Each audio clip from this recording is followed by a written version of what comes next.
Hey there everyone, it's Ken here, and welcome to my Game of the Year extravaganza for 2019. Yes, you heard me right, 2019. Listen, 2020 was a weird year for everyone, me included, so this video is coming out a little bit later than originally anticipated, but I hope you enjoy it anyway. Initially, as we got near the end of the year, I didn't think I'd make it to a list of 10, but then when I started counting, I actually ended up having to leave out a handful of games I really loved from my final list, and I'm still cheating with a couple of special mentions alongside the top 10 as well. I hope you enjoy this, so let's get counting down. Game of the Year 2019. Game of the Year. Game of the Year.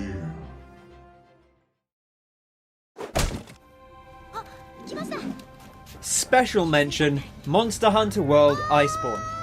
First up, a big part of the reason I didn't get to every game I wanted to play in 2019 was because I just couldn't put Monster Hunter World down. Even prior to the release of their massive Iceborne expansion in September, I was still logging on frequently to hunt special event monsters, enjoy the seasonal festivals and just generally get my hunting fix. But once Iceborne came out, I was fully back in. As the equivalent to the ultimate expansions of old from previous Monster Hunter titles, Iceborne adds a full new story complete with a new region, a ton of new monsters to fight along with master rank versions of all the old mons, fresh new armor sets with new looks and skills, a spruced up decoration system, a new clutch claw mechanic which opens up a whole new dynamic to the combat, new moves for all the weapons, and a revamped augmentation system which allows for much more methodical endgame grinding that feels both more approachable up front yet also potentially deeper in the long run. Initially, leaving all the sets I'd spent hours carefully crafting behind felt a little scary and weird, but the thrill of seeing new lands and new creatures drove me forwards, and ultimately the refresh was really refreshing. The Iceborne story built well on the characters from the main game and actually did some good work fleshing out and developing relationships over the course, while the endgame transition into a completely unique area known as the Guiding Lands was a really welcome surprise. A lot of the new additions to weapon movesets felt as though they really expanded upon the possibilities for tackling monsters in cool and innovative ways, my original starting weapon, the longsword, standing out for me in particular. I really could spend this whole video talking about every tiny change and update Capcom made with Iceborne, even the small touches like Celiana's much more compact design, the deeper room customization options, the ability to invite your friends into your rooms, or even the fleshed out gathering hub featuring access to almost all the core functionality you could want, all felt like really smart incremental changes from a team that had carefully watched the responses to their base game. If you liked Monster Hunter World, then Iceborne is an easy sell, and if you haven't played it yet, then I'll just say that they've somehow made my favourite game of 2018 even better.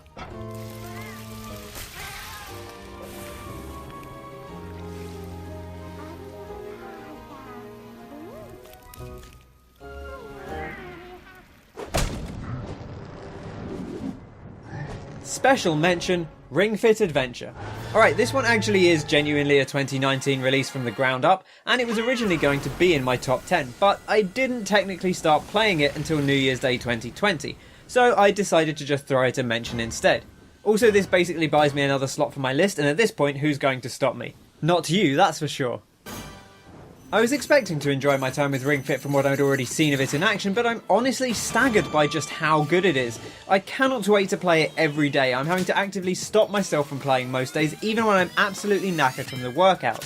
Even on my scheduled rest days, there's a part of my brain that says, surely it wouldn't be too bad to just play a little bit today. Just the other day, the game told me not to push myself too hard because I'd run almost an extra 2 miles at the end of my session trying to chase a high score in one of the many mini-games. Ring Fit Adventure does a fantastic job of mixing things up day to day over the course of your adventure, sprinkling in the different styles of play to keep you on your toes, literally and metaphorically. The standard courses flip-flop between the cardio-centric exercises of jogging, squatting, climbing and jumping your way through the environment, and the resistance training exercises which make up the JRPG style battle sequences every time you come across packs of enemies.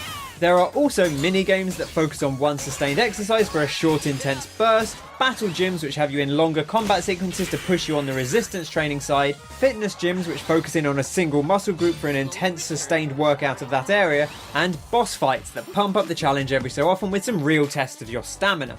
This range of different routines, combined with the way the game doles out all its various exercises, means that you end up with a good rotation of working each muscle group for a handful of sessions before swapping out to something else.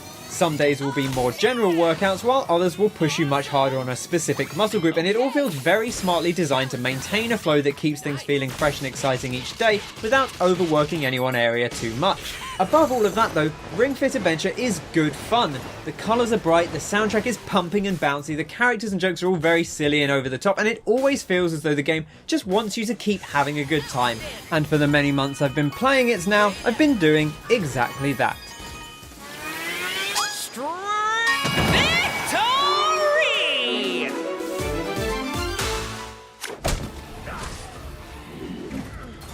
Number 10, Remnant from the Ashes. Remnant is a game that very much came out of nowhere, and as the days and weeks passed after its release, there were increasingly more rumblings of, hey, this game might be really good. Remnant combines incredibly satisfying core gunplay with dodge rolls straight out of Dark Souls and a semi-randomised campaign structure, which means you'll encounter different areas and boss fights on each playthrough. You could just run through the game once and have a fairly satisfying time, but a lot of the depth comes from re-rolling each world and exploring it afresh to discover the new zones and encounters, each of which give you chances to find distinct unique equipment drops and trait unlocks to help customise your character further. The gear system lets you swap out your weapons, abilities and armour to allow for a bunch of different playstyles in a way that's reminiscent of a good ARPG like Diablo, while the ever-expanding traits system gives you this gradual but consistent feeling of growth over the course of your entire playthrough. While each run-through re-rolls the experience and the dungeon layouts are randomised to a certain extent, all of the gear and major encounters are handcrafted, meaning that everything you do always feels well designed and interesting, and finding new pieces of gear always matters.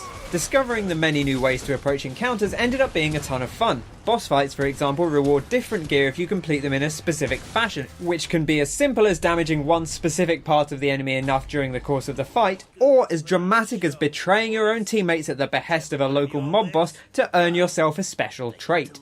There are even a good handful of puzzles, which range from simple find the mystical key searches to playing specific melodies on a series of bells to the NPCs, and many of the secrets offer up some interesting or dark lore tidbits to help flesh out the bizarre world.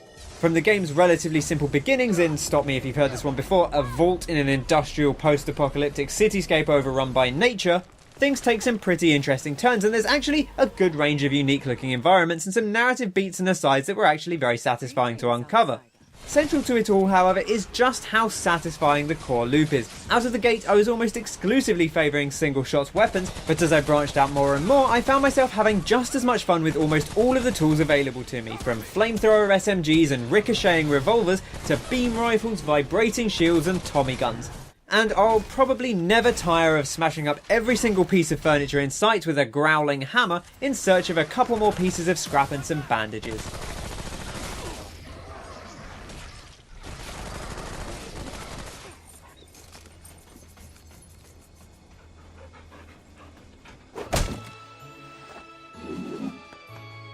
Number 9, Pokémon Sword and Shield. After 2 decades of playing the Pokémon series, finally getting to see a brand new mainline entry appear on the big screen feels rather special, even if Sword and Shield aren't that fundamentally different from the last couple of generations. At its core, Pokémon really hasn't changed too dramatically over the years, with only minor tweaks and nudges to the balance every few entries. In a way, after Sun and Moon's deviation from the traditional 8-gym formula, I was a little disappointed for the games just to return to that once more. However, Sword and Shield make it work because they do a much better job of integrating the gym challenge into the world. Here, the gyms are positioned as these grand stadium events where fans can watch challengers take on all manner of puzzles and battles as they attempt to prove their worth to be crowned champion. The gym challenge feels like a much more central part of Galar's culture here, in many ways resembling how professional football and the Premier League is treated in the United Kingdom, which Galar is loosely based upon. There are dozens of other gym challengers, both named and unnamed, who you'll run into as you go from town to town, and as you get further into your adventure, fans will start to whisper your name as you arrive at the arenas, or even call out their support to you or your fellow competitors.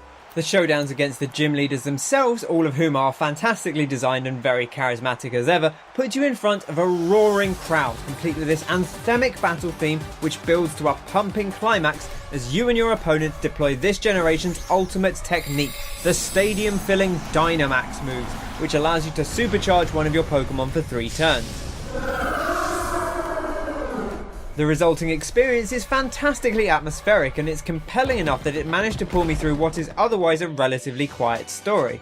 I actually love almost all of the characters. The charismatic champion Leon, your enthusiastic but insecure best friend Hop, Professor Magnolia's granddaughter Sonia, who's just trying to find her path in life, Bede, the prideful antagonist, the absolute sweetheart goth siblings Marnie and Piers, and their overly enthusiastic followers Team Yell. Yet, while they all get their own little character moments and development over the course of the game, Sword and Shield lacks any real overarching plotline, save for a dramatic deviation towards the end that feels almost thrown in for effect.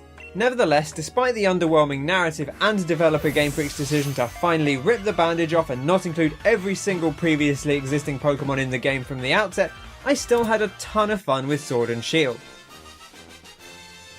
I wish there was an option for a slightly more mechanically challenging main campaign, but there are some really neat innovations in here, such as the more open-ended wild area that begins to approach the open world take on Pokemon that many fans often clamour for. And I can't emphasise enough what a good job they did making the gym challenge actually feel significant, rather than just existing as a way to get you from town to town. As the first mainline Pokemon entry on a home console, Sword and Shield are a really solid base, and I'm looking forward to seeing where Game Freak can go from here with the series.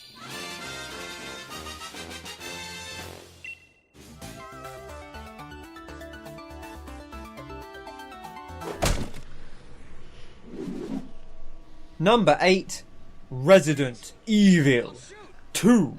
I actually didn't think I'd end up playing Resident Evil 2's fancy over-the-shoulder ground-up 2019 remake. To be clear, it looked absolutely stunning from the get-go, and Capcom's zombie tech appeared to have taken another big shambling step forwards. But precisely because of all that, along with the reimagining of the unstoppable menace known as Mr. X, I was absolutely terrified of the whole ordeal. However, after watching several people tackle the Raccoon City PD and its horde of nightmarish inhabitants, I knew that I just had to try it out for myself. RE2 Remake is gorgeous, and the level of detail that has gone into rebuilding these iconic locations in sparkling, gore-stained high definition is astonishing. The retold narrative plays out in compelling fashion, and its beloved cast are brought to life with some excellent animation and voice acting, from rookie cop Leon Kennedy's bewildered naivete in the face of sultry secret agent Ada Wong, and Claire Redfield's attempts to protect the innocent Sherry Birkin from the chaos around her, to the terrifying Chief Irons and poor Marvin Branner. But for me, the real still-beating heart of this is the same thing that made RE4 so groundbreakingly compelling to me back in 2005. The way the enemies behave, from their awkward shambling movements to how they react to individual actions or damage. At this point, it's actually slightly unnerving just how believably the living dead act here, and just how resilient they often are. The desperate, on-the-fly decision-making required is what really makes this remake so heart-poundingly special. The corridors are tight and cramped, and in many situations you can't just slip by enemies the way you might have done in previous Resi titles. So do you aim for the head, hoping to bring zombies down quickly, or even score that glorious critical headshot which ensures they won't get back up over and over and over? Or do you play it safe and try to take out a leg first, making them easier to deal with if it turns out they weren't really down for the count when you come back through here in half an hour's time? When do you spend those sparse shotgun shells to maximise your chance of a clean kill? If you have to stick a knife in a shambler to save your skin, do you just thank your lucky stars and make a clean break for it? Or do you exhaust valuable ammo bringing them down so that you can reclaim your pointy safety net from their chest cavity? Are those flashbangs best employed to disorient the deadly lickers, or should they be saved to buy you a precious moment's respite from the incessant stalking of the tyrant? Speaking of the big fella, his relentless presence during certain chunks of the game ramps up the intensity tenfold, as all those frantic decisions have to be made in even less time as his thunderous stomping gets closer and closer. Furthermore, choosing to fire your guns now carries even further consequences. The loud noise will have Mr. X breathing down your neck in next to no time. Resident Evil 2 Remake is one of the most stressful games I've played in recent times, but the shooting feels so good, the puzzles are all entertaining little distractions, and the balancing is such that you're constantly kept just on the edge of running out of resources, but always being able to scrape through in the end, and it's phenomenally satisfying. I'm sure we're gonna find it. Damn it. You know what that means? Yeah. Dinner time.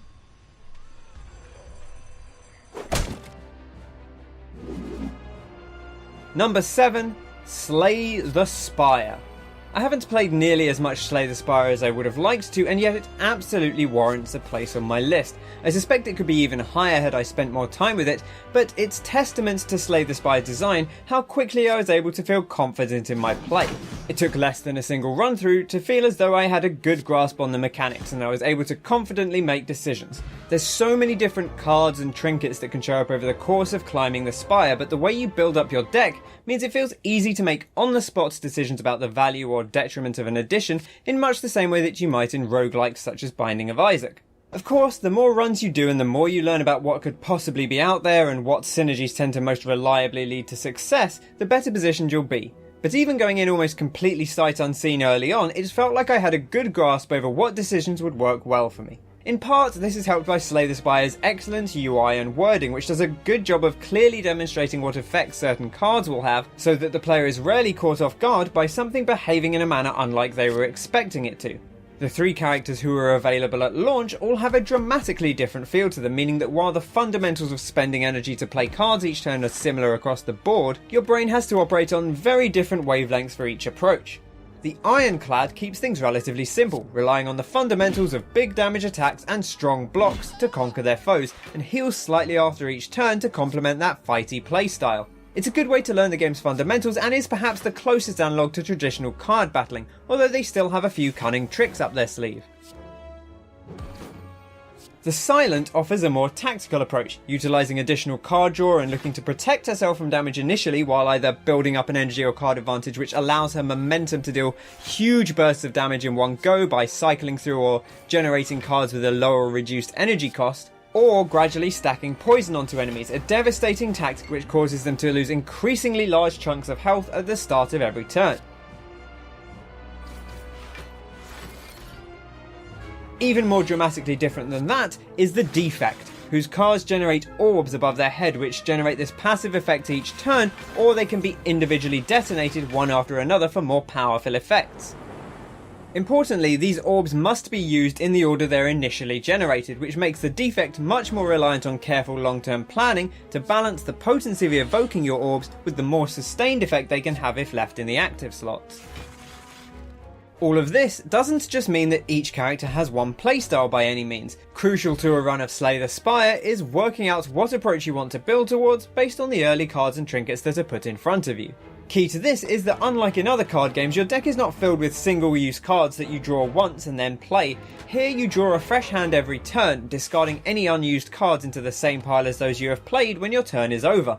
Once you've been through your entire deck, the discard pile is shuffled and now becomes your new draw pile. This means you'll draw every card in your deck at least once, but likely multiple times over the course of each battle.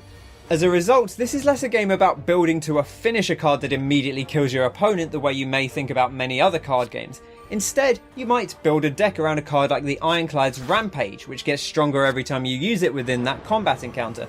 Or around the Silent's Noxious Fumes, which is removed from your deck after it's played once, but then slowly ticks additional poison up on enemies every single turn for the entire remainder of the fight, causing them to take increasing damage the longer you can sustain the encounter. As a result, in this particular example, you might look to focus on only taking cards which build poison stacks or which are designed to keep you alive, whereas cards which deal standard regular damage become distractions from your chosen goal.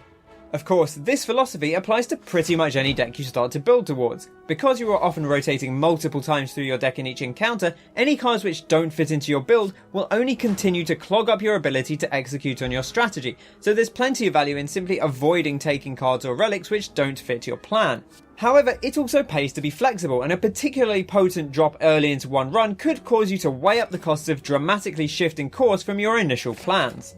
The nature of the turn-based room-by-room approach also means it's a great accompaniment to watching something light on the side, and you can easily save a run at any time and come back to it later, which is greatly appreciated, as with my very measured playstyle, most of the runs have clocked in around the 2 to 3 hour mark.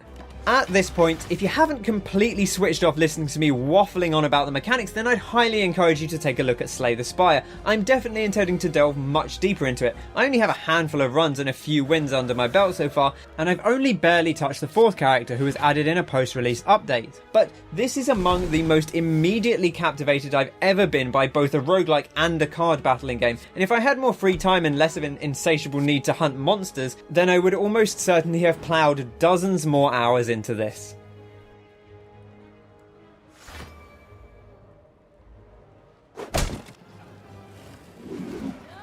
Number 6. Dauntless. I've already spoken about how much time I ploughed into Monster Hunter World and its expansion last year, but there was a time before Iceborne released where I'd pretty much run out of things to do in the base game. This of course freed me up to play a bunch of games that had been sitting in my backlog. Wait, hang on. It says here that instead I just got really into Dauntless for a few months? We haven't actually seen too many games attempt to follow so directly in Monster Hunter's deep footsteps, but Phoenix Labs have taken a real crack at it, making the smart decision to take a slightly simpler, more immediately accessible approach in an attempt to appeal to an even wider audience. As a result, Dauntless is much easier to pick up and play than even World is, with actual tutorials and relatively simple mechanics. That's not to say it's shallow, however. There's enough depth to each of the game's 7 weapons to keep things feeling exciting, and the armour and skill customization gives you plenty to work towards over time. Each of those weapons that your Slayer can wield feels pretty distinct from one another, and in true Monhun fashion, they all have a genuine appeal to them that becomes apparent after a few hunts. My personal favourite, the hammer, uses ammo charges to enhance its swings or unleashes them all at once for a huge burst of damage. The warpike wounds monsters to open them up for more damage and also builds up energy with consecutive hits, which can then be unleashed in the form of devastating precision laser blasts. The chain blades let you dart around the monster, whirling twin daggers through them. The sword utilises a variety of combos and builds to this high-speed supercharged mode. The axe severs parts clean off with crushing charged blows and can also be hurled at behemoths to catch them off guard from a distance. The repeaters let you barrage monsters from a safer distance away, but require you to get up close before reloading in order to supercharge your ammo for maximum damage. And last but certainly not least, the Ether Strikers, added a few months after release, have you pummeling your foes to the ground with your fists and alternating between various combos to build up these chakras, which can then be spent to deal incredible bursts of damage. Throughout early access and consistently since the full release, Phoenix Labs have spent a ton of time polishing and improving the UI and menus to make the game even more user-friendly. Crafting menus now clearly label each part required and tell you where you can get them, and the loadout screens before each fight will show you detailed loot table breakdowns and remind you of the appropriate elemental strengths and weaknesses of the beastie you're about to go up against. As for the monsters themselves, they have some really novel designs. I love the way Skarn draws rocks from the ground to form an armour-like shell around its body, and how it flings and spins those rocks to attack, briefly leaving its soft hide exposed as a result. The wolf-like Embermane charges around the battlefield almost non-stop, which can be very intimidating at first. However, this all-out approach actually presents an opening for players who can land a solid hit as the Embermane barrels towards them, sending it crashing to the ground for a few seconds. The fiery Hellion can splatter damaging patches of lava onto the battlefield, requiring you to carefully position your movement and attacks around them, while other behemoths such as Screeve and Stormclaw will place objects down that can impede your ability to fight in a variety of ways. Fog which obscures your vision, electric fences which trap you into small areas, and even turrets that will actively target your slayers until they're destroyed. Each of the 6 elemental types has their own theming and accompanying effects, and in addition to building armour to resist specific elements, you can also utilise armour skills to negate some of the more dangerous afflictions such as shock or wounding. In addition, as you upgrade your gear, you unlock slots which allow you to slot in cells for further perk customization. There are a ton of interesting perks to choose from that can be combined in a variety of ways, and I found I was able to transition from good utility sets in the early game, which gave me lots of protection, into higher risk-reward builds that could run over enemies in previously unfathomable times if I had a good run. It's hard not to draw direct comparisons between Dauntless and Monster Hunter because the former wears its inspiration so clearly on its gauntlets, so let's just talk about it. Dauntless doesn't have quite the depth or complexity long-term that Monster Hunter offers, and its combat systems are comparatively simple. However, don't take that to mean that it's necessarily quantifiably inferior. I never tired of landing those perfect axe throws on a charging foe, or unloading fully charged hammer blows across a stunned behemoth. The interrupt mechanic in particular is an incredibly satisfying mechanic that I don't think would actually fit into Monster Hunter because it's a little too arcadey, but it works perfectly for Dauntless, and it's a great showcase of how Phoenix Labs have differentiated their game in some smart ways. I can think of no greater testament to the quality of Dauntless than that I have continued to play and enjoy it regularly since the release of Monster Hunter's Iceborne expansion, albeit slightly less frequently. It's much easier to hop in and quickly bash out a couple of hunts in Dauntless, and there has been a steady stream of free updates with new monsters, modes and endgame mechanics being added regularly alongside the cosmetic season pass content, which, to their credit, feels very attainable without grinding, but offers additional bonuses for people who are putting in a lot of extra time after unlocking the standard rewards. Furthermore, that slightly simpler approach overall makes Dauntless more accessible to newcomers, and I have several friends who were put off by the sheer complexity of Monster Hunter but found Dauntless to be much more their speed. If you find Capcom's Behemoth a little too overwhelming, Dauntless might just be the game for you, and even as someone completely besotted with Monster Hunter right now, I found a ton to love here and continue to do so.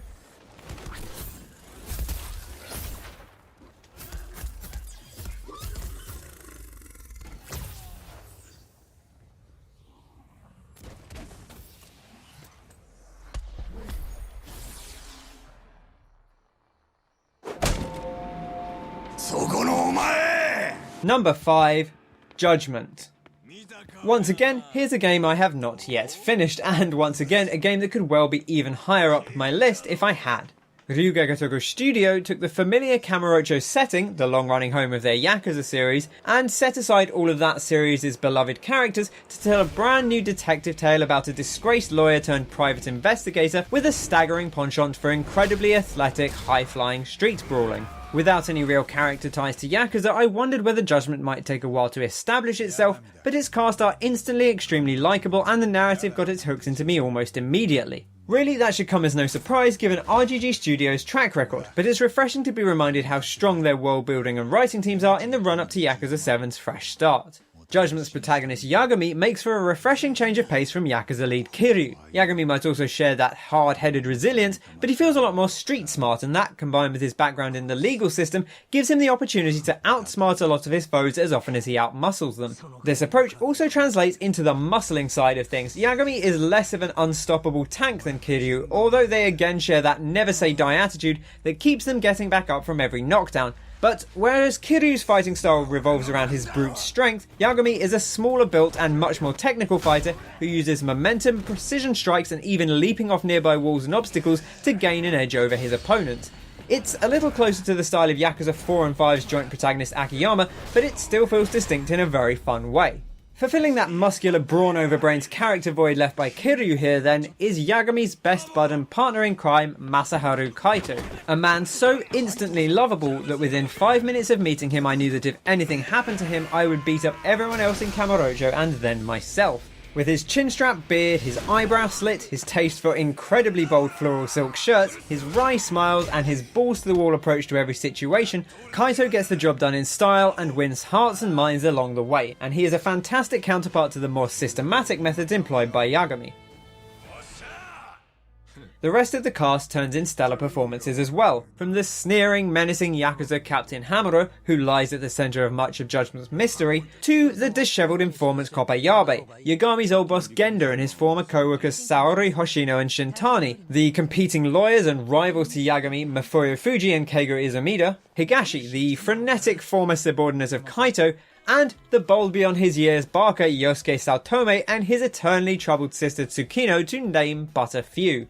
Plot-wise, Judgement manages to feel very distinct from the Yakuza games despite still revolving around Kamurocho's criminal underworld. The shift in perspective to running a detective agency and actually considering the nuances of the Japanese legal system and the way it interacts with the Yakuza offers up a new take on things. Where the Yakuza series definitely has its fair share of police presence, they primarily exist to be actively chasing down or arresting and jailing certain figures at specific points in the narrative. In Judgement, however, we get to see a more detailed look into investigative procedure in the courts, with evidence having to be collected, motives being considered and re-evaluated as each new piece of information comes to light, and a spotlight shone on the ways in which suspects cover for each other and mask the truth for a variety of reasons. All of this leads to some of my favourite stuff from RGG Studio games, where we get to see interplay between a wealth of different factions, with temporary alliances being formed and shattered, and plenty of enemy of my enemy deals being struck as the pieces manoeuvre around the board. On the gameplay side, Judgement strikes a good balance of classic RGG street brawling alongside a bunch of different investigative activities. Some of Yagami's detective work can be a little hit or miss. The tailing missions are certainly better than in most games that attempt them, but they're still fundamentally tailing missions and a little dull as a result. But most of the other activities are pretty satisfying, if a little too simple at times. There's also no shortage of wacky side quests as you might expect from this team, although in Judgement they mostly take the form of smaller investigative cases that you can take on for clients. As if that wasn't enough, the Sega Arcade returns alongside an in-universe VR minigame which drops Yagami into a neon-lit cyberpunky twist on the Kamurocho streets, drone racing, pinball, and all of the usual minigames to be found in Kamurocho, such as darts, poker, blackjack, dice games, shogi, and of course, mahjong. In fact, Judgement actually offers up a slight twist to this particular minigame, with the higher stakes Warami mahjong being offered up to draw me into another dozen hours of being distracted from the game I was actually intending to play in the first place.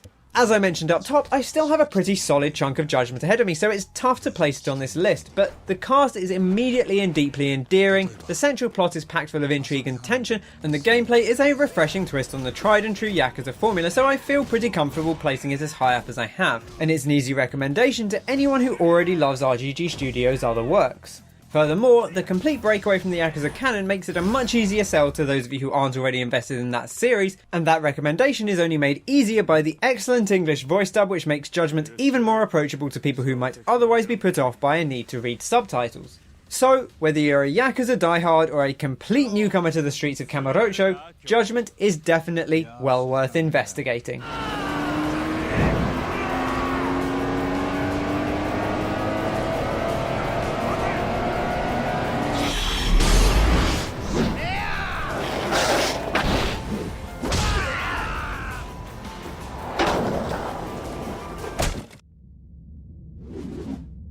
Number 4, Baba Is You.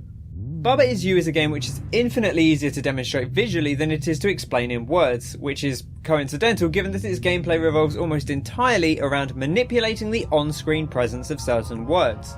In its simplest instance, Baba is you.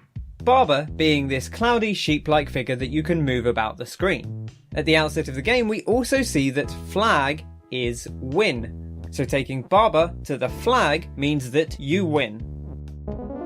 Where things get interesting then is that these rules, Baba is you and flag is win, are defined by statements written on screen, and these statements can be physically moved around the level.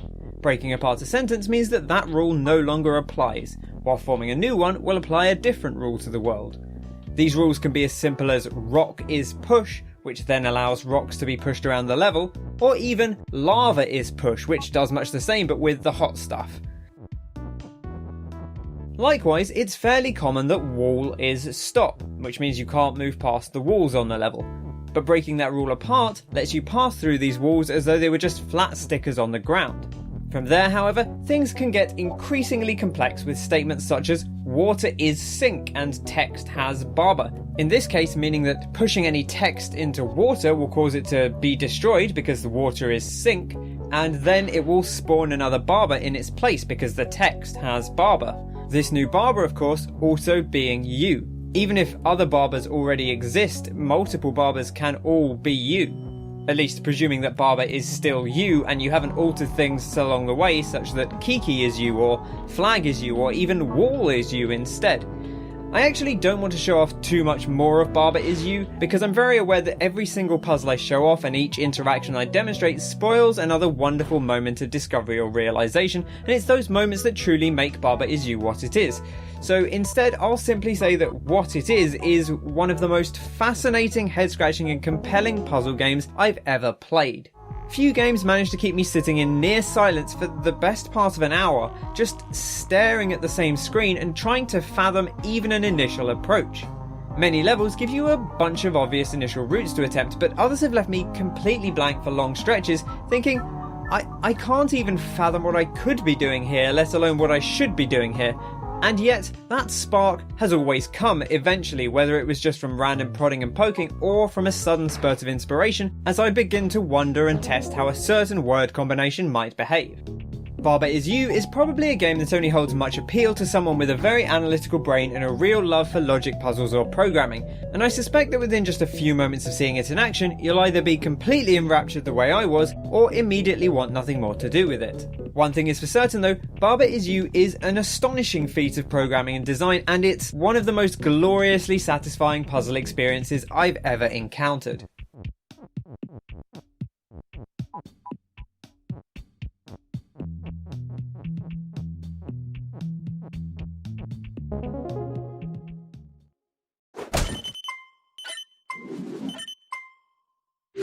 Number 3, Tetris 99.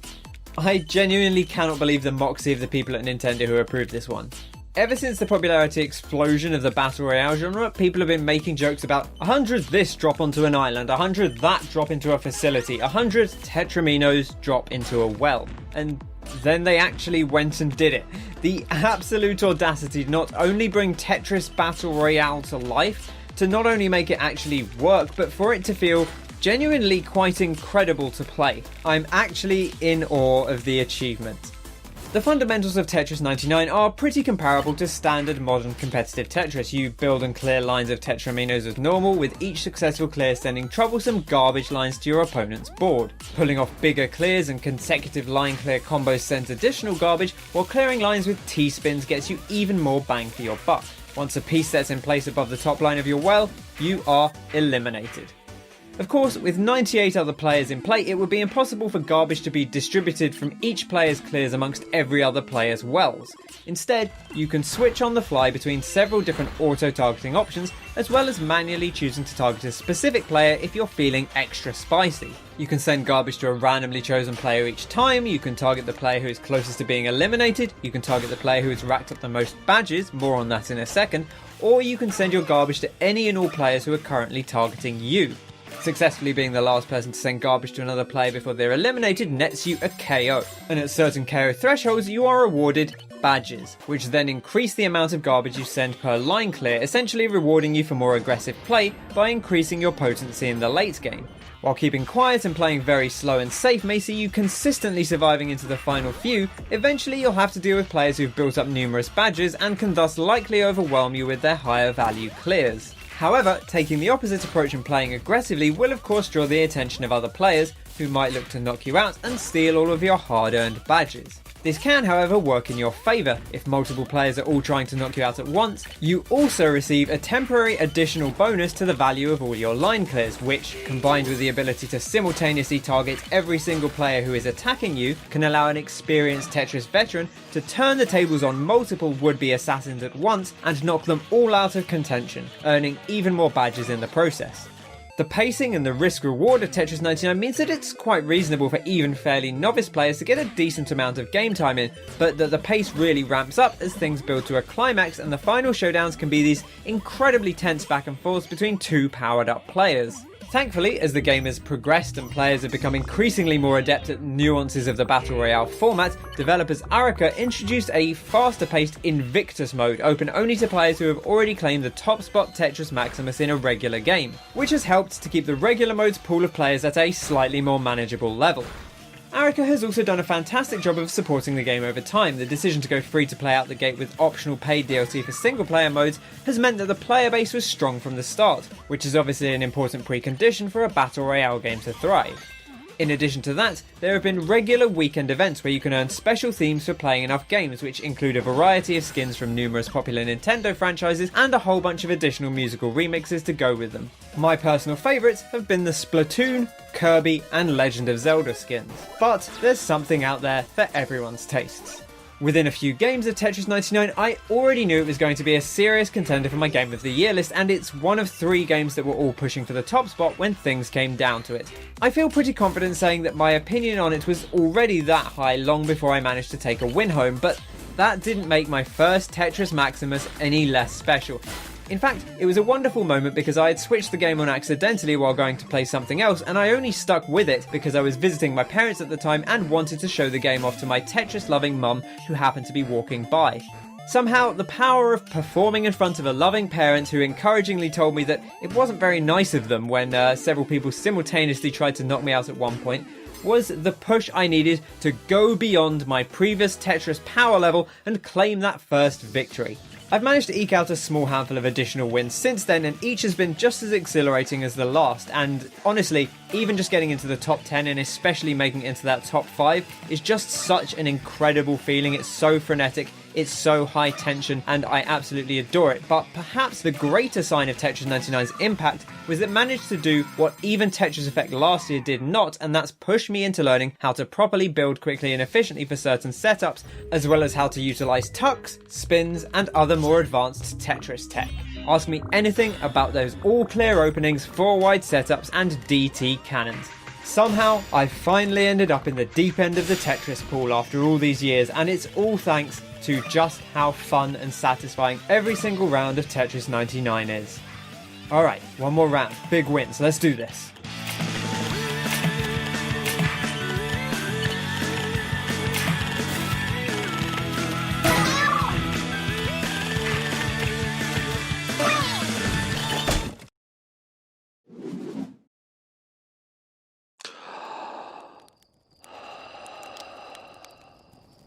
Number 2, Outer Wilds.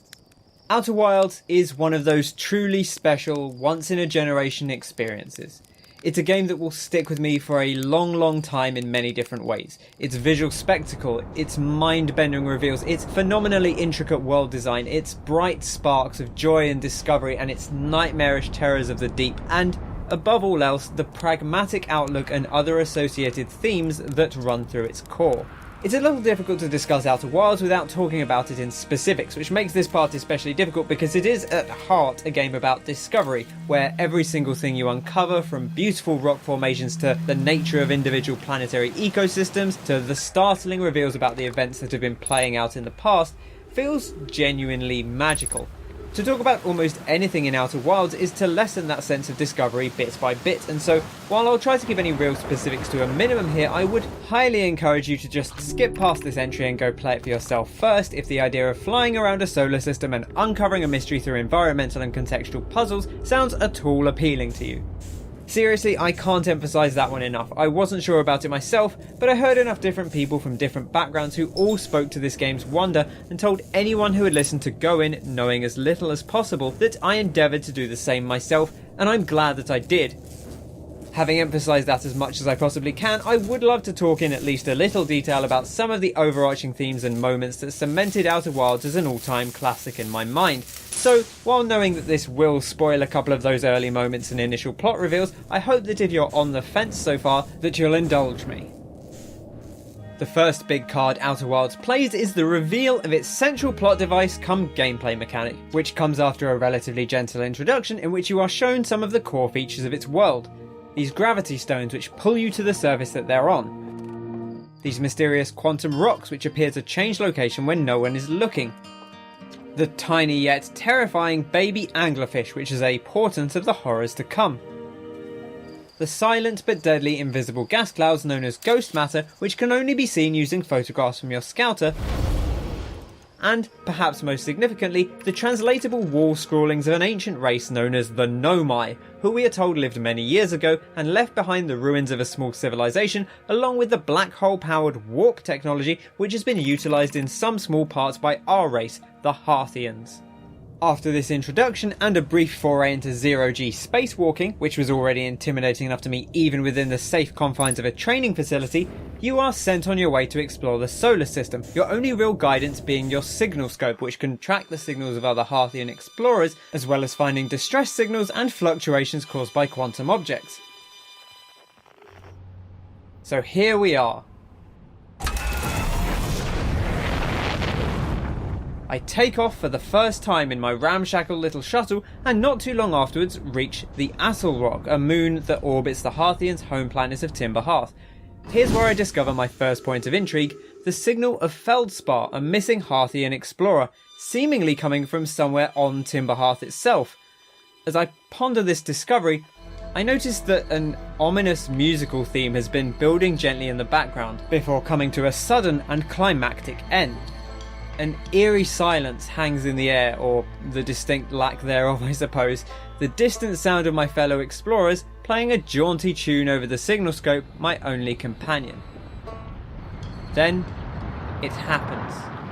With a thunderous rumble, the sun begins to fold in upon itself, collapsing under its own weight before detonating in a blinding supernova. This incredible, unstoppable wave of heat and light roars gradually but inevitably towards me before eventually washing over me, and then nothing.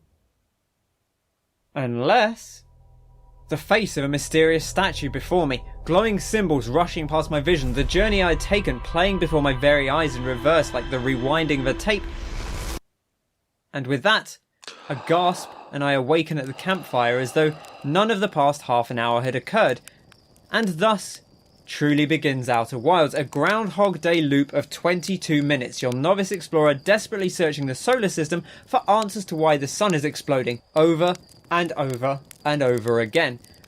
All drama aside, it's an extremely cool mechanic made possible by the intricate design of the solar system and its loop. This exploration is helped by your ship's navigational computer, which tracks every location, item and nugget of information you come across and notes it down in an incredibly satisfying web of details, whilst also suggesting pointers for where you should consider exploring next based on your current knowledge.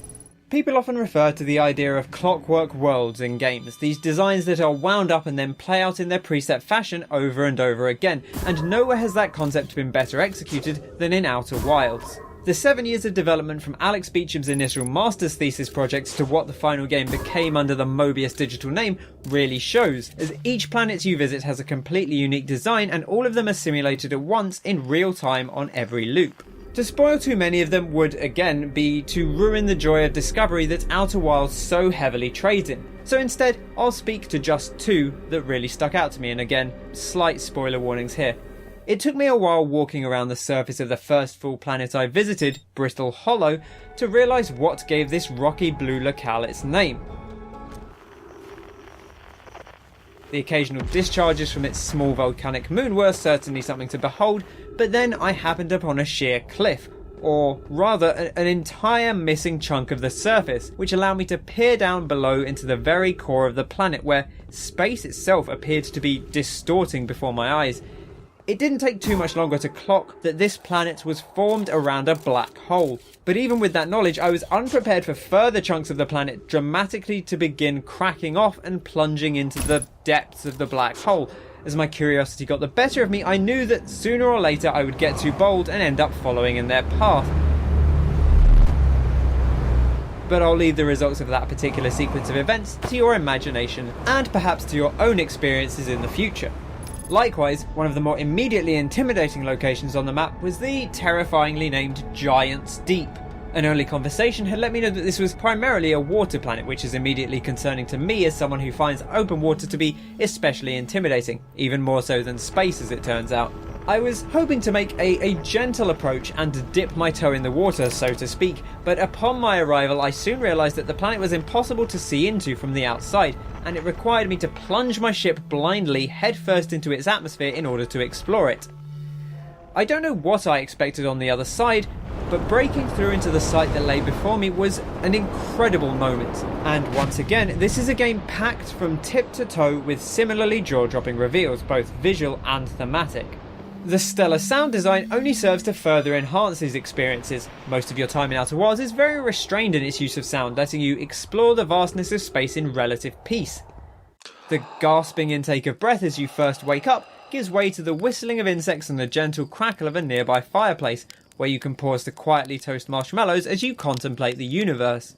As you step into your ship, the hum of the tractor beam and the soft whir of the ship's computer soothe you before your upcoming flight, and then the peace is broken as you fire off your launch rockets and blast into space.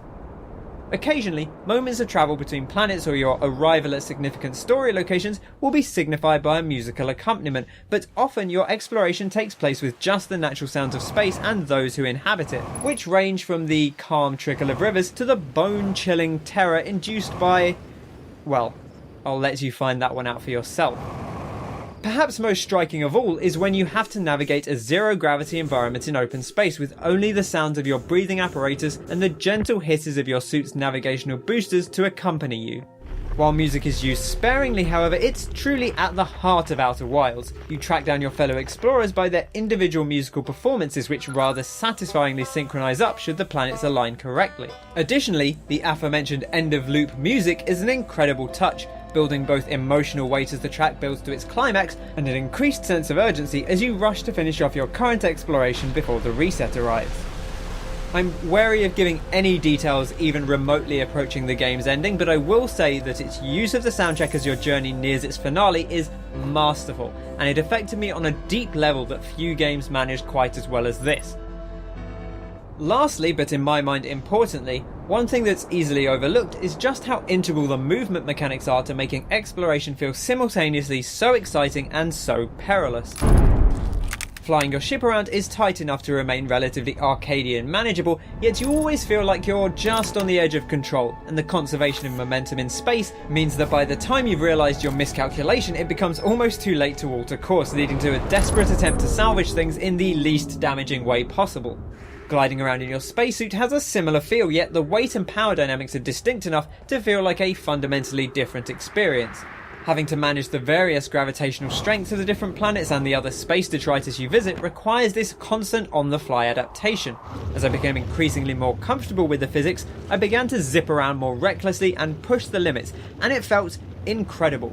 Gliding in orbit around a world at the limit of its gravity, just teasing on that fine line between the pull of the planet and just slingshotting out into the endless void of space, is an almost unparalleled feeling that never failed to give me a huge burst of adrenaline every single time.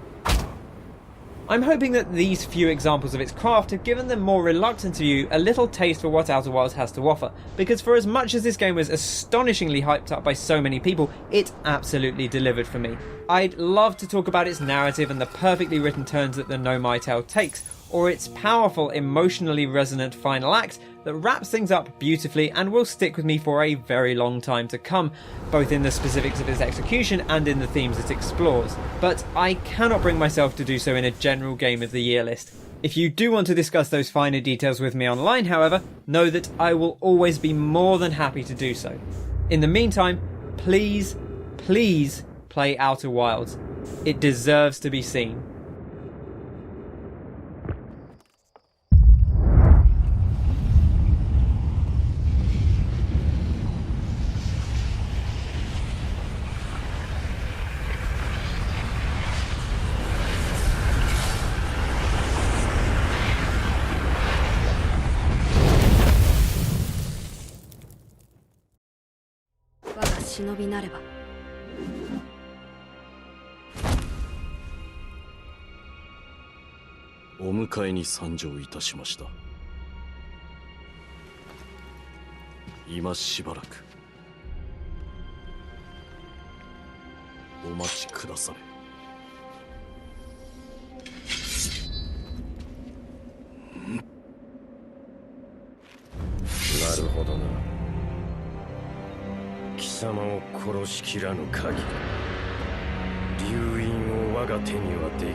Number 1. Sekiro. Shadows Die Twice. I went into Sekiro with an optimistic outlook given my love for From Software and in particular their recent work over the past decade, yet I couldn't help but feel a sense of trepidation for how I would find this particular entry. The feudal Japan setting isn't something that immediately resonates with me the way Bloodborne's gothic Victorian era architecture does. The removal of From Software's traditional stat-based leveling and build varieties in favour of a singular focus was especially concerning given that katana-style weapons have never been particularly appealing to me in their other titles. And while I enjoyed the slightly faster-paced gameplay of Bloodborne and Dark Souls 3, I was concerned that I might struggle to keep up with the especially rapid parry and counter style that Sekiro's combat revolves around, given that while I was competent with the parry systems in FromSoft's previous games, I never felt like I truly mastered any of them.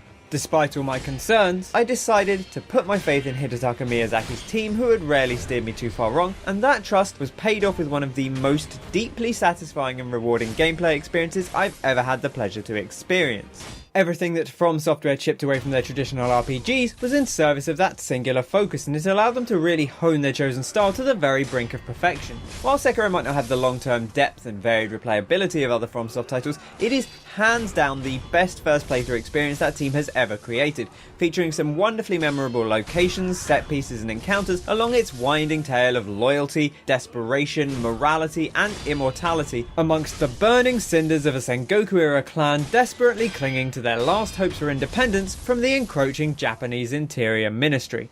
In both its narrative and its mechanics, Sekiro is much more explicit and upfront about explaining itself than From's usual fare. Perhaps this was a consequence of publisher Activision's influence, or simply a design decision made to distinguish it from their other titles. Regardless, while I do enjoy unravelling the mysteries of Souls and Bloodborne, I found the characters and story of Sekiro extremely compelling. The overarching setting for the tale of protagonist Wolf and his young ward Lord Kuro sees the ruling Ashina clan making a last stand against the attempted unification of Japan under a centralised imperial shogunate. As their feared leader, Isshin Ashina, gradually succumbs to age and sickness, his adopted grandson Genichiro seeks any and all methods to protect their lands, turning in his desperation to the young divine heir Lord Kuro, who carries in his bloodline an ancient power known as the Dragon's Heritage, which can bestow individuals with immortality and regeneration. However, Kuro is reluctant to employ this power, believing it to carry a terrible burden, a theory which is later corroborated by Emma, a doctor and friend of Kuro, who notes that the power of resurrection actually draws from the life force of those around the user, causing a widespread sickness which becomes known as dragon rot amongst the general civilian population. And thus, we arrive at the classic moral conflict: how far would you go to protect that which you love? Which sets up some good mixed alliances. As an example, although Isshin and Genichiro are ostensibly allied in their goal to protect Ashina,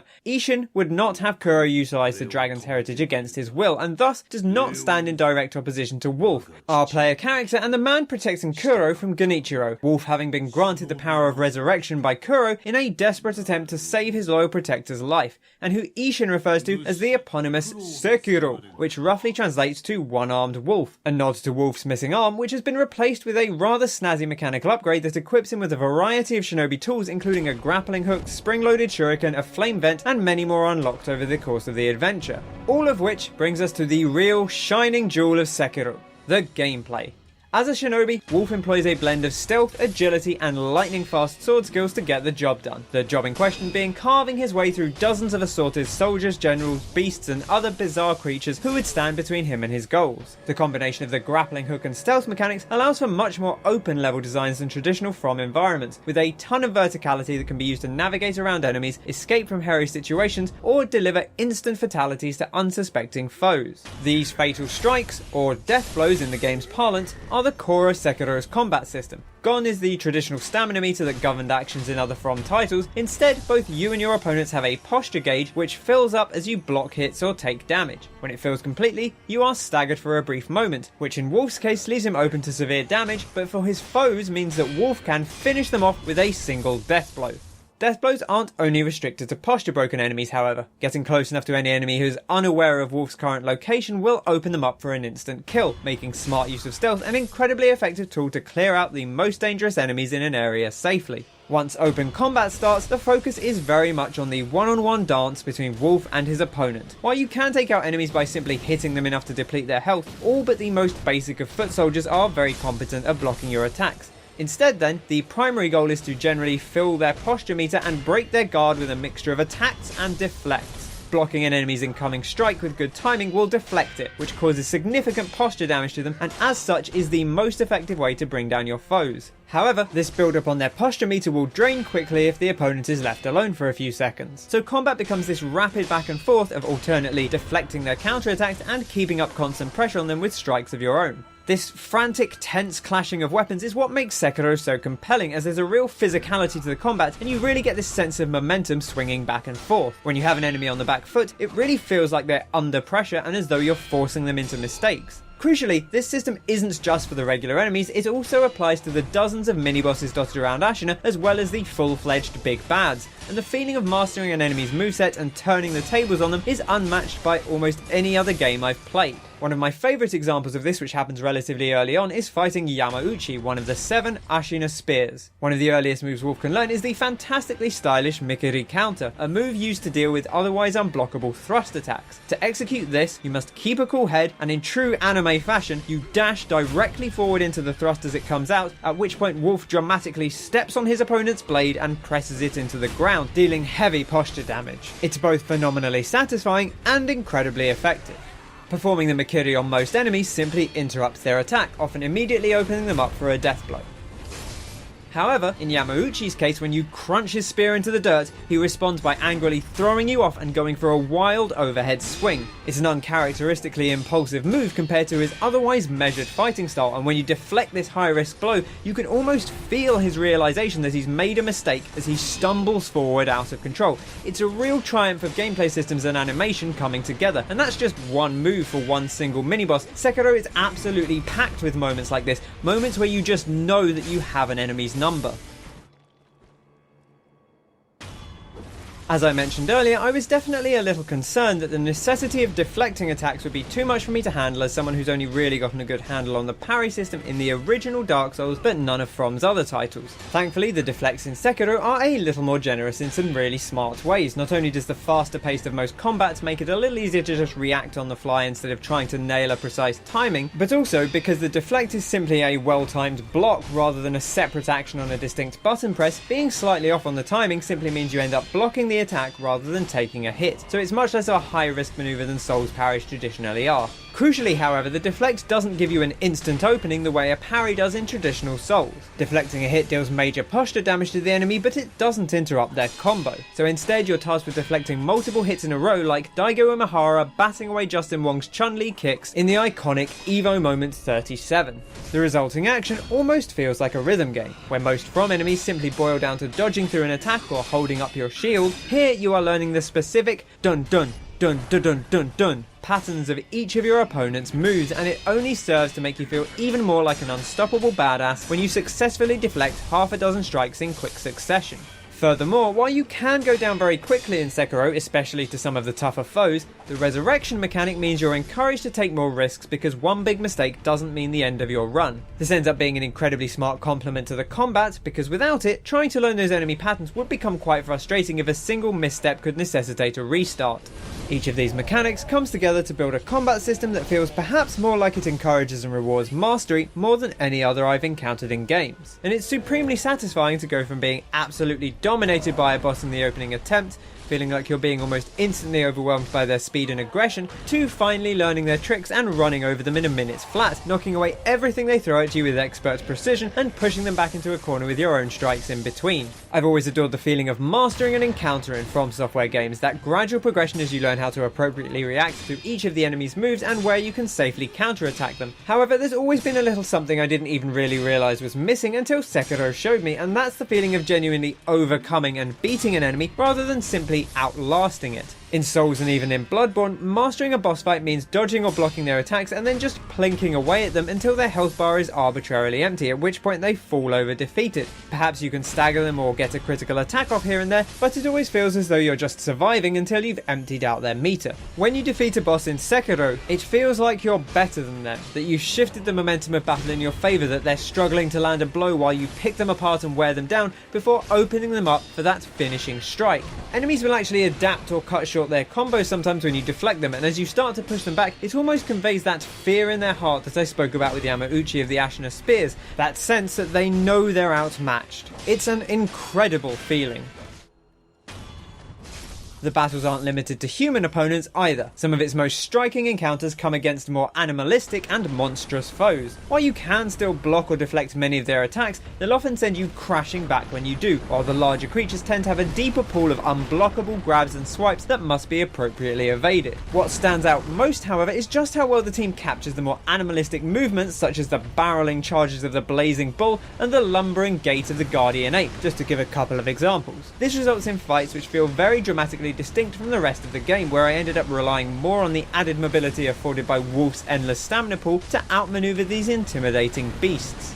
I really could talk about the combat for another half an hour or more, it's that satisfying and well designed, but I think I've spoken pretty comprehensively to why it works so well at its core, and that's without even discussing the ways you can incorporate shinobi tools such as shuriken to knock enemies out of the air, an umbrella that can deflect incoming bullets or other attacks, a fan to disorient your opponents, a flame vent which sets enemies ablaze to bring down their health, making them more vulnerable to posture damage, and can also be used later in the game to temporarily set your sword ablaze, and even more along the way. Sekiro's sublime mechanics would probably be enough by themselves to elevate it to my personal Game of the Year spot, because that style of precise combat mastery is so appealing to me. But in a year with some other very strong candidates, Sekiro's place is secured by its compelling narrative and gorgeous environments, which are in places just as stunning as some of the galactic wonders of Outer Wilds. The penultimate area in particular is both beautiful and really interestingly designed. Much like with Outer Wilds, I don't actually want to spoil it here because it's something the game spends a long time building towards, and experiencing it for yourself is really special. But suffice to say, it's definitely one of my all-time favourite areas in From Software's whole catalogue, which is no small feat. Sekiro also does a fantastic job of changing areas over time. During the middle chunk of the game in particular, you have the option to explore in multiple different directions and tackle the areas in any order that you fancy. However, completing one zone may have ramifications on some of the others. In one particular case, I made my approach to an area significantly tougher by coming to it later, but in a way which felt satisfying rather than cheap. There's one really smart mechanical addition in particular that I won't reveal here, which I didn't expect at all, and completely changes your perspective on large parts of the map, encouraging you to revisit many of the places you've been before in search of new secrets and pathways. There is also some limited reusing of certain areas, something From Software has been very effective at doing in the past, but here these are done for narrative effect primarily, and they work surprisingly well. In each case, new enemies have arrived due to story events, often completely changing the dynamic and often the actual geometry of the level, and in some cases the way you progress through them changes as a result.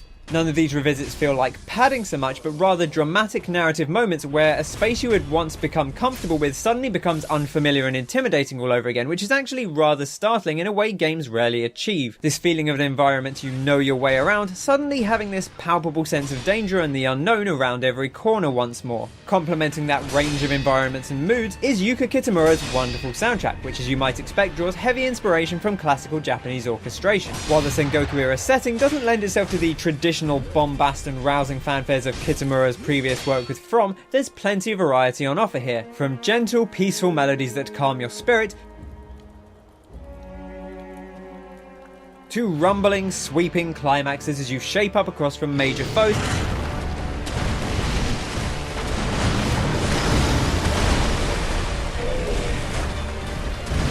and even minimalist scores which build haunting unease during some of the darker, more otherworldly moments.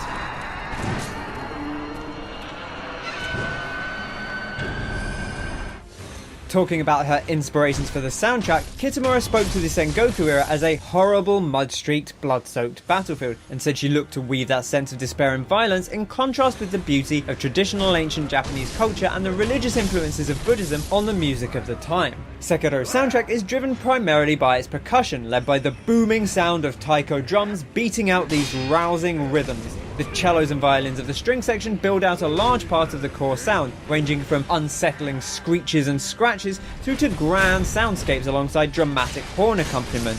When a more unique melody is required, they turn to the shinobue, a traditional Japanese bamboo flute with an instantly recognisable period-appropriate timbre. And the distinct twangs of a shamisen feature notably at points as well, in particular being utilised to great effect to lead along one of the NPC side quests.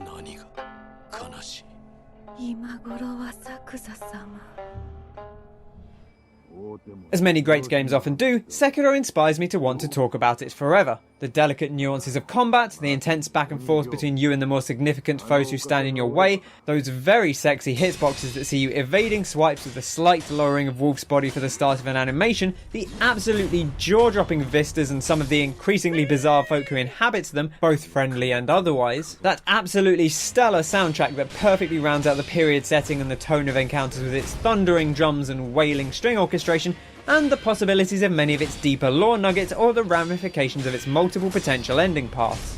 There's so much here that I want to wax lyrical about, so many moments that inspired wonder, astonishment, intimidation, even at times a palpable sense of unease and terror. Yet even in this wrap-up format I would hate to potentially spoil those moments of discovery. Exploring the unknown has always been one of the greatest draws of From Software's catalogue to me, and Sekiro, perhaps more consistently than any of their titles before it, blew me away time after time with its twists and turns. The locations I uncovered, the paths I took to navigate them, the obstacles which stood in my way, the setting for those encounters, and sometimes even the very nature and behaviour of Ashina's inhabitants, both on first appearance and upon further inspection. And of course, at the centre of it all, that combat.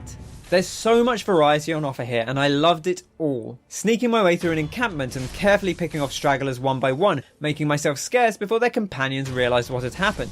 Booking it chaotically through a horde of would-be assailants, pinging away incoming fire and grabbing their goodies before frantically grappling away to safety out of their reach. Standing toe-to-toe with generals on horseback, dancing one-armed shinobi, heavily armoured knights, monks launching explosive bees with wild abandon, raucous drunkards, gun-staff-toting snipers, and even a giant ape or two. However I was playing, whatever I was doing, the combats puzzle had me enthralled from minutes 1 through to the roughly 60 hours I spent completing the main campaign. During that time, I scoured out every last thing I could find, putting every boss and mini-boss in their place, fully upgrading Wolf's stats, seeing every NPC questline I could manage through to their conclusion, and leaving no stone unturned in my journey to serve my young ward Lord Kuro.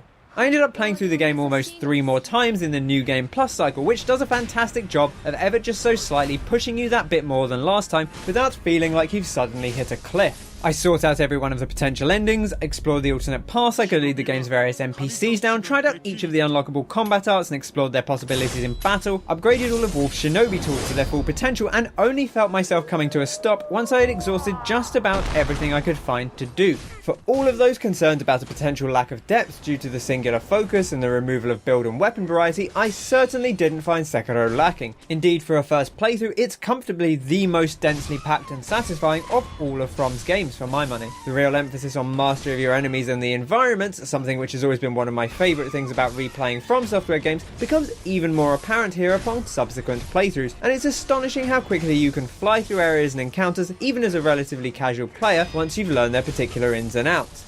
I've been thinking about revisiting Sekiro lately because I think it's been long enough for my skills to have dulled just enough to let it feel fresh again. I would love to experience it again from an even more clean slate, but despite finishing it roughly a year ago at this point, I think every single area, plot beat and encounter is still fresh in my memory because I've spent so much time recalling those moments in my mind ever since.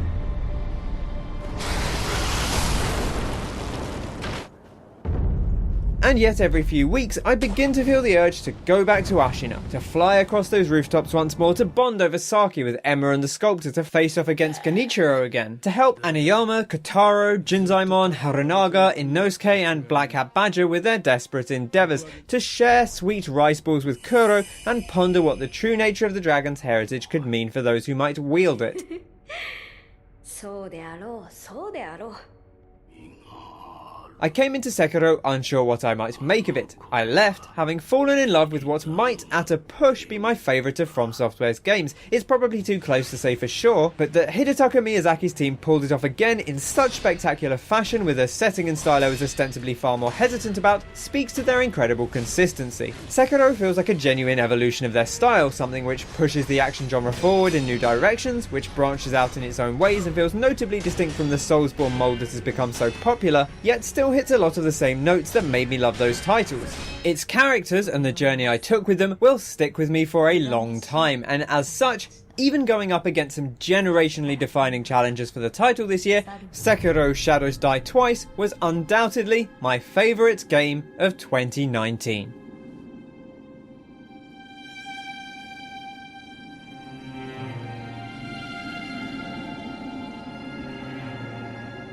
Waga shinobi yo.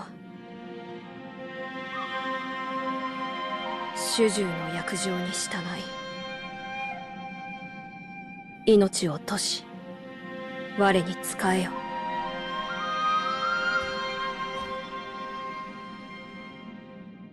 御意。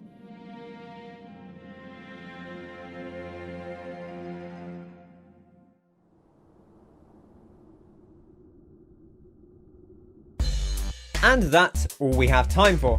Thank you for listening to my rambling for another year, genuinely, especially if you made it all the way to the end. I hope this video kept you entertained, whether you're currently stuck in lockdown, hard at work in an essential job role, in which case thank you for keeping things up and running, or even watching in the future when things are back to relative normality and you're simply looking to reminisce upon the experiences that 2019 brought us.